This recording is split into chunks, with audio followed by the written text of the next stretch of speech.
High বন্ধুরা, আমরা ব্যতিক্রম আগামী 5ই ডিসেম্বর আমরা পারফর্ম করতে আসছি দেবরা থানা শহীদ ক্ষুদিরাম স্মৃতি মহাবিদ্যালয়।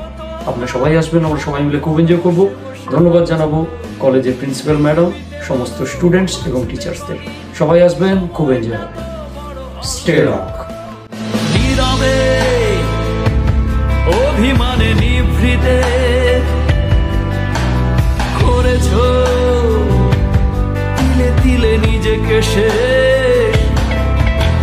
কেন বলো পৃথিবীতে কেউ কারো নয়, হয়ে গেছে ভালোবাসা নিঃশেষ।